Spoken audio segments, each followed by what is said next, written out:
Bonjour à toutes et à tous et bienvenue sur Turf Labo. Aujourd'hui, en tant que reporter pour la chaîne, on plonge ensemble dans l'analyse du prix Misard. C'est une course C européenne, réservée aux chevaux de 6 ans. Ça se passe ce vendredi soir, le 14 novembre 2025, à Vincennes. Une course nocturne, donc, dotée de 53 000 € sur les 2100 mètres de la grande piste et attention, départ autostart. Précision importante. Seuls les chevaux qui n'ont pas encore atteint les 170 000 € de gains peuvent courir. Notre objectif ici, chez Turf Labo, c'est comme d'habitude. On va décortiquer tout ce qu'on a. L'historique de la course, les stats des 16 partants, les chronos, ce que disent les pros, pour essayer d'y voir plus clair. Alors on y va?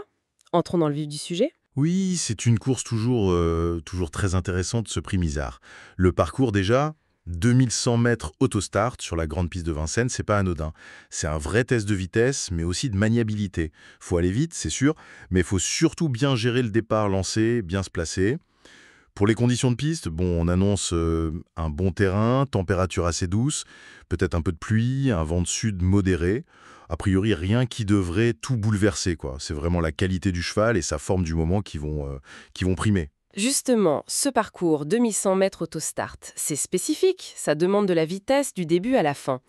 On entend souvent que les numéros en seconde ligne, c'est un désavantage. Est-ce que c'est toujours le cas ici? C'est une bonne question, ça. Bien sûr, sur 2100 mètres, la première ligne, ça aide pour être vite bien placé. Mais quand on regarde l'historique du prix Misard sur les 19 dernières années, de 2006 à 2024, rien n'est gravé dans le marbre. Si on regarde juste les numéros derrière la voiture, c'est assez parlant. Tenez le numéro 14. Statistiquement, c'est le plus fort. 11 fois dans le top 5 et même 3 victoires. C'est quand même étonnant pour un numéro tout à l'extérieur, non? Ça suggère peut-être que les chevaux qui l'ont sont souvent bons et que les drivers arrivent à bien négocier ce départ pour trouver un bon dos ensuite. Ah oui, c'est vrai que c'est assez contre-intuitif.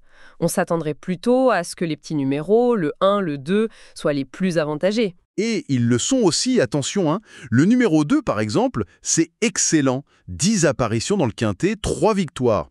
Le numéro 1, c'est 9 apparitions pour 2 succès.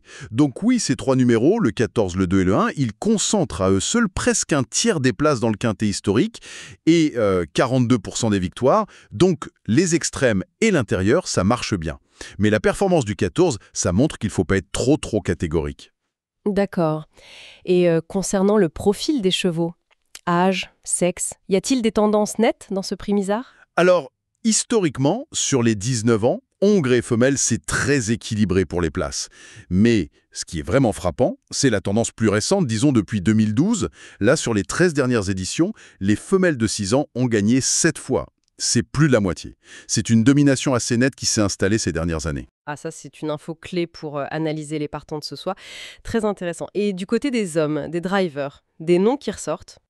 Alors là, sans hésiter, Eric Raffin, c'est vraiment l'homme de cette course. Sa régularité, elle est impressionnante.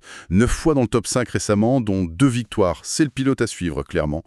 Après, on peut citer aussi Franck Nivard et Mathieu Abrivard, qui ont bien réussi dans cette épreuve par le passé avec des victoires et des places. D'accord. Et pour les entraîneurs qui ont des partants cette année? Parmi ceux qui sont là, Eric Hensen-Bondo, qui présente d'ailleurs 3 chevaux, c'est celui qui a le plus de références historiques. Il a déjà eu plusieurs places. Nicolas Bazir aussi, qui entraîne et drive Jackman. Il a déjà figuré à l'arrivée récemment. Une question que beaucoup se posent, est-ce que c'est une course pour les favoris ou est-ce qu'on peut chercher une surprise, un outsider? C'est là que ça devient subtil. Les favoris, disons ceux à 51 ou moins, ils gagnent souvent, hein, presque la moitié du temps, 47%, c'est beaucoup. Mais attention, les outsiders, ceux à plus de 101, ils sont pas en reste du tout, ils gagnent quasiment un tiers des courses, 31,5%. On a même vu des gagnants à plus de 201, parfois 301. Ce qui est sûr, c'est que les arrivées sont souvent très serrées. L'écart moyen entre le premier et le cinquième, il est minime, surtout depuis qu'on est passé sur 2100 mètres en 2010. Ça veut dire que ça se joue à pas grand-chose, la lutte est intense. Donc, un favori solide, c'est probable, mais faut pas négliger les outsiders pour une place et ça risque d'être une arrivée disputée. Bon, le cadre historique est posé. Passons maintenant aux acteurs de ce soir. Comment les partants de cette année s'insèrent dans ces tendances qu'on vient de voir? Allez, commençons par celle qui va sans doute attirer pas mal de mises. Diabel, le numéro 3. Déjà, elle a Eric Raffin. Et avec lui, c'est simple. 4 sorties, 4 fois sur le podium, dont 2 victoires. invaincu, quoi. Son entraîneur, Eric Hansen-Bondo, il est confiant pour le Quintet Plus, même si elle fait sa rentrée. Elle a de bonnes stats sur le parcours, bonne à l'autostart, et Raffin lui-même dit première chance. Donc elle coche pas mal de cases. Super driver, femelle de 6 ans, la tendance récente, et elle sera sûrement dans les favorites. Le profil semble parfait, c'est vrai, mais cette rentrée après une pause, est-ce que c'est pas un petit bémol? Surtout sur ce parcours qui demande d'être vraiment affûté. C'est le point d'interrogation, effectivement. Mais bon, Raffin insiste sur sa qualité, sa préparation. On verra. Face à elle, il y a Humanity Pellini, le 6. Son entraîneur, Christopher Eriksson, est très optimiste après sa dernière course. Il a fini 2e sur ce tracé en pulvérisant son record. 1h09,7, il est parfait à Vincennes, 3 sur 3, il est à l'aise à l'autostart, il sera déféré des 4, une configuration où il réussit bien, 54% de réussite, et son numéro 6 en première ligne est excellent, il peut aller devant. Ce chrono, 1h09,7, c'est impressionnant, oui. Mais est-ce qu'il peut répéter ça surtout après une course sûrement dure? C'est jamais garanti, hein. Jamais acquis, c'est sûr, c'est tout le défi, mais la forme est là, indéniablement. Ensuite, on a Marina Sun, le 13. C'est une jument scandinave qui est hyper régulière. Jamais disqualifiée. Pour ses débuts ici, elle a bien couru malgré un parcours pas facile. Ses stats à l'autostart, c'est 90% de réussite. Corde à gauche, 91%. C'est excellent. Et elle sera déférée des 4, là où elle est quasiment toujours dans le coup. 92% de réussite. Son entraîneur vise l'arrivée si elle a un bon parcours. Le numéro 13, bon, c'est pas le 14 historiquement, mais sa qualité est là. Intéressant cette régularité et ces stats de déferrage. Très solides. Et alors le numéro 2, Jingle Lover. On a vu que le numéro 2 était historiquement très fort. Exactement. Jingle Lover, le 2, il a ses atouts statistiques. Il connaît bien le parcours. 5 places en 9 essais. Son entraîneur, Loïc Péché, le dit en forme. C'est un engagement visé. Mais, il y a un mais, et il est de taille. Il faut absolument, mais alors absolument, lui masquer l'effort. C'est un cheval qui peut être poissard, comme dit son entourage. Il dépend vraiment du bon déroulement de course. Son chrono est bon, indice 4. S'il a le bon parcours caché, avec ce numéro 2, il peut faire mal.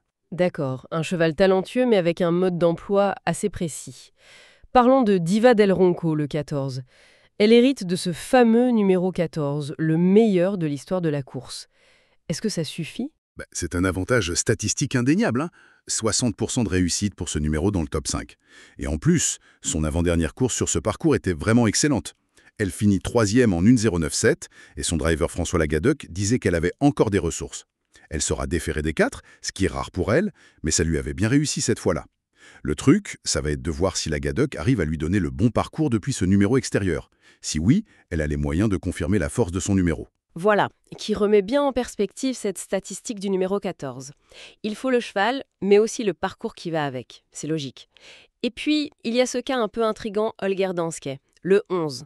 Ancien vainqueur de derby danois, mais il revient de problèmes de santé. Oui, Holger Danske, le 11, avec Franck Nivard au sulky. C'est la grande inconnue de la course. C'est un cheval de classe, ça c'est certain.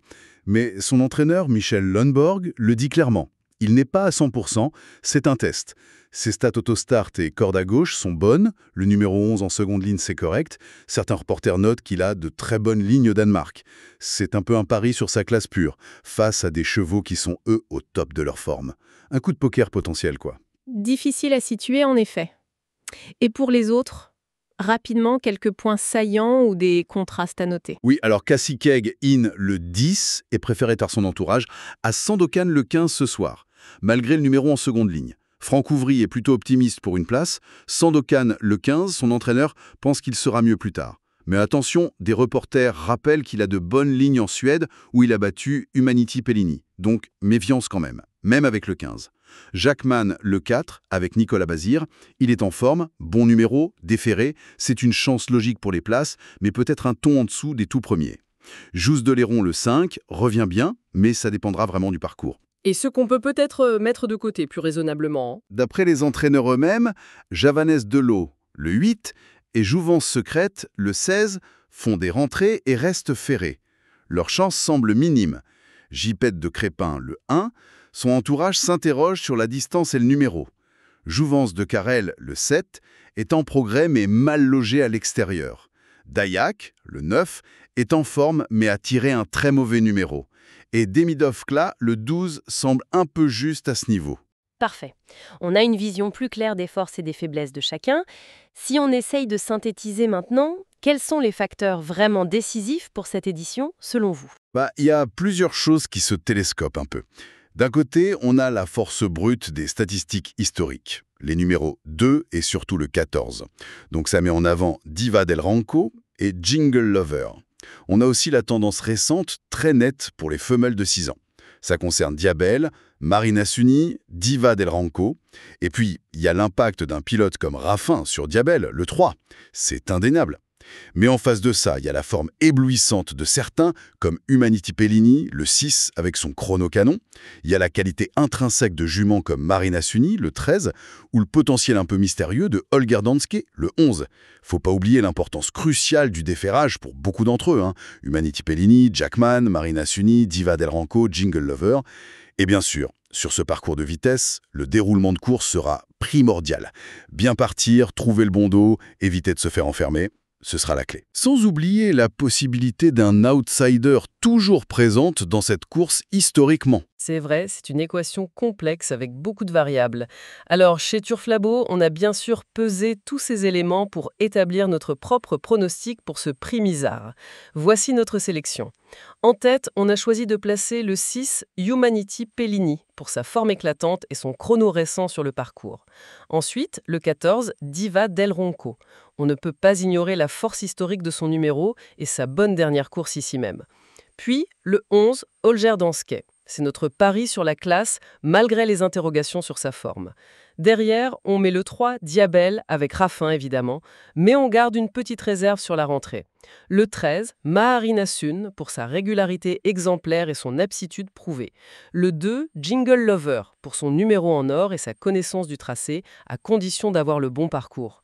Le 4 Jackman, qui nous semble une base logique pour une place. Et enfin le 5 Juste d'Oléron, qui pourrait surprendre si certains favoris déçoivent. Et notre cheval complémentaire en cas de non partant ou de défaillance parmi nos 8, c'est le numéro 10, Caxigine.